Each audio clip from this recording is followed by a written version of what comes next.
હવે મિત્રો આપણે આજે ધોરણ 12માં જોવાના છીએ ચેપ્ટર 3 ટોપિક છે 3.3 સુવાહકોમાં વિદ્યુત પ્રવાહ, જેને electric current in conductors. Conductors એટલે સુવાહકો. તો સુવાહકો કોને કહે છે? તો સુવાહકોને શું કહેવાય?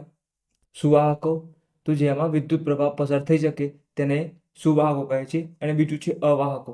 અવાહકો તો જેમાંથી વિદ્યુત પ્રવાહ પસાર થઈ શકે નહીં તેને અવાહકો કહે છે. તો અહીંયા શું હોય છે? સુવાહકોમાં મુક્ત ઇલેક્ટ્રોન હોય છે. મુક્ત ઇલેક્ટ્રોન.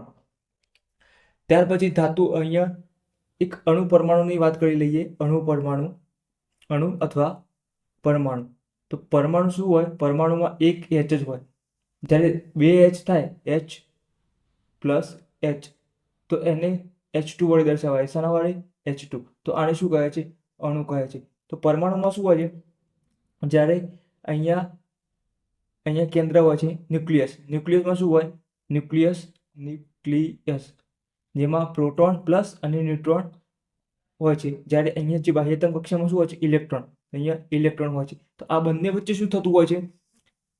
એકબીજા સાથે જોડાયેલા હોય છે. અહીંયા ધન આયન, અહીંયા કેન્દ્રમાં ધન અને અહીંયા ઋણ, એક સાથે જકડાયેલા હોય છે અને તેઓ ગતિ કરતા મુક્ત હોતા નથી. તેવા ઇલેક્ટ્રોન ગતિ કરવા મુક્ત હોતા નથી. તો અહીંયા ઇલેક્ટ્રોન હજી બંધિત હોય છે, એટલે કે ઇલેક્ટ્રોન ગતિ કરતા નથી. તો અહીંયા શું થાય છે? હજી એવા ઘણા પદાર્થો છે, ધાતુઓ. બીજા કેટલાક છે ધાતુઓમાં. તો ધાતુઓમાં શું હોય છે? ધાતુઓમાં મુક્ત ઇલેક્ટ્રોન હોય છે. તો તેથી સમગ્ર પદાર્થમાં ગતિ કરે છે. આવા પદાર્થોને શું કહે છે? સુવાહકો. શું કહે છે? સુવાહકો.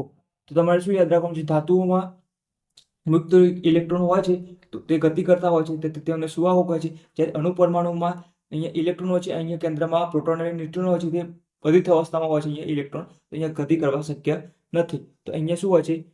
અહીંયા ગતિ કરતા નથી ઇલેક્ટ્રોનો. અહીંયા ધન સુવાહકો પદાર્થો વિચારીએ તો પદાર્થો, પરમાણુઓ એકબીજા સાથે દ્રઢ રીતે હોવાથી ઋણ વિદ્યુત પ્રેરિત ઇલેક્ટ્રોન વિદ્યુત પ્રવાહનું વહન કરે છે. શું કરે છે? ધાતુઓમાં શું હોય છે? ઇલેક્ટ્રોન, મુક્ત ઇલેક્ટ્રોન હોવાથી તે સરળતાથી ગતિ કરતા હોય છે, તેથી તેમને સુવાહકો કહે છે. ત્યાર પછી શું છે? ધન સુવાહક હોય. ધન સુવાહકો તો તેમાં શું હોય છે? પરમાણુ એકબીજા સાથે દ્રઢ રીતે જકડાયેલા હોવાથી તેમાં શું હોય છે? ઋણ વિદ્યુત ભારિત. ઋણ વિદ્યુત ભાર હોય. ઋણ વિદ્યુત ભારિત ઇલેક્ટ્રોન વિદ્યુત પ્રવાહનું વહન કરે છે. તો બીજા પણ સુવાહકો છે. બીજા પણ સુવાહકો કેવા છે? બીજા સુવાહકો કયા છે? દ્રાવણ. કયું દ્રાવણ? વિદ્યુત દ્રાવણ. વિદ્યુત દ્રાવણ. તો વિદ્યુત દ્રાવણમાં શું હોય છે? ધન આયનો અને ઋણ આયનો હોય છે. શું હોય છે? ધન અને શું હોય છે? ઋણ આયનો. તો ઋણ આયનો તો શું કરતા હોય છે? ગતિ કરતા હોય છે.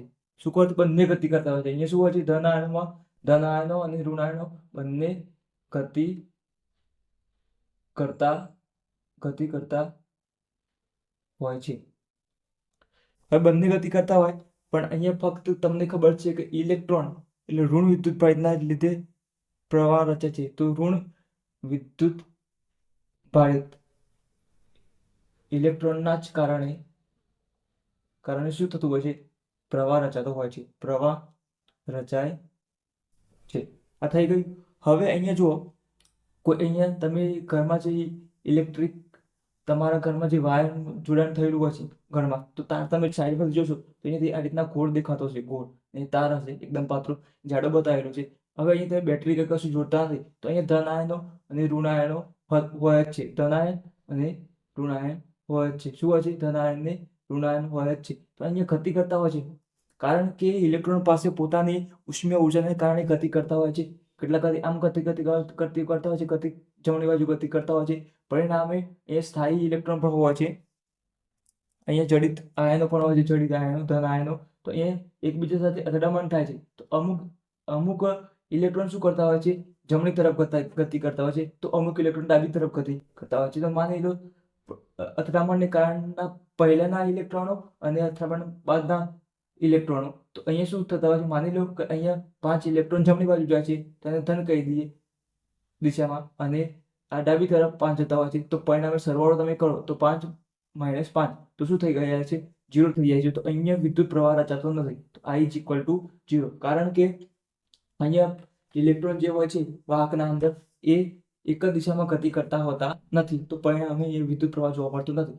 પરંતુ આ જ વાહક તારને જો તમે બેટરી વડે જોડી દેવામાં આવે, બેટરી વડે અને સ્વિચ ચાલુ કરી દેવામાં આવે તો ધન અને ઋણ આવે. તો જ્યારે આકૃતિમાં તમારે દિશા બતાવવાની હોય વિદ્યુત પ્રવાહની, તમારે શું કરવાનું?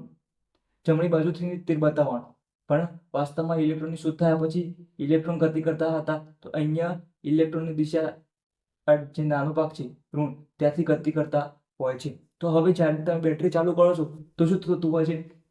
આ ધન છે, ધન છેડો, આ ઋણ છેડો છે. તો અહીંયા પણ ધન અને ઋણ હોય છે, અહીંયા ધન અને ઋણ હોય છે. તો ધન સાથે શું થઈ જાય છે? ધન સાથે ઋણ આકર્ષણ થાય છે.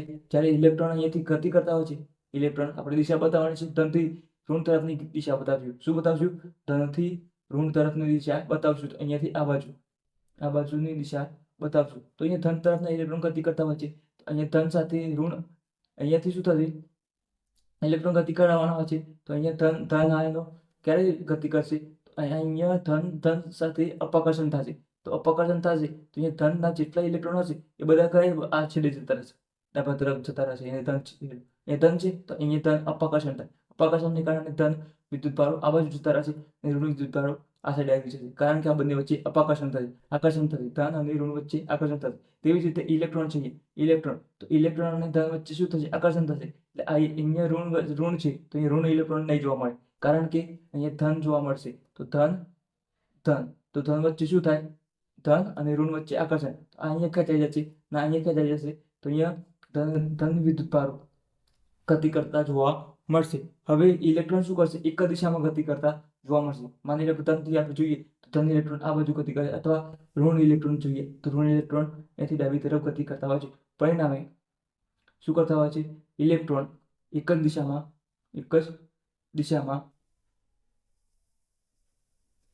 ગતિ કરતા હોય છે. તેથી અહીંયા શું કરશે? વિદ્યુત પ્રવાહ રચાશે. વિદ્યુત પ્રવાહ I શું થશે? રચાશે. તો આ હતો આપણો ચેપ્ટર 3નો ત્રીજો પોઈન્ટ, સુવાહકોમાં વિદ્યુત પ્રવાહ. કંઈ ખાસ છે નહીં, તો તમારે આટલું યાદ રાખવાનું છે. Electric current in conductors. Conductors એટલે સુવાહકો અને ઇલેક્ટ્રિક કરંટ્સ એટલે વિદ્યુત પ્રવાહ. તો સુવાહકો, અવાહકો આ તો તમને આવડે છે. અહીંયા ધાતુમાં ધન આયનો અને ઋણ આયનો હોય છે, એના કારણે વિદ્યુત પ્રવાહ રચાય છે.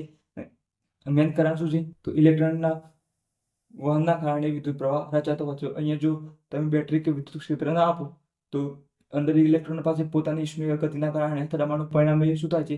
વિદ્યુત પ્રવાહ રચાતો નથી. તમને ખબર જ છે બેટરી ના આપો વિદ્યુત પ્રવાહ રચાવવાનો છે નહીં, પણ એના અંદર ઇલેક્ટ્રોન પાસે પોતાની ઉષ્મીય ગતિ ઉર્જા હોય છે, તો ગતિ તો કરતા હોય છે. પરિણામે પણ એ અમુક જમણી તરફ ગતિ કરતા છે અને અમુક ડાબી તરફ ગતિ કરતા હોય છે. તો પરિણામે એમના પાસે વિદ્યુત પ્રવાહ શું થઈ જાય છે? 0 થઈ જાય છે. જ્યારે બેટરી આપો છો તમે, વિદ્યુત ક્ષેત્ર આપો છો તો શું કરતા હોય છે? એટલે ઇલેક્ટ્રોન એક જ દિશામાં ગતિ કરતા હોય છે, પરિણામે વિદ્યુત પ્રવાહ રચાય છે. તો બસ આ ટોપિકમાં આટલું જ હતું.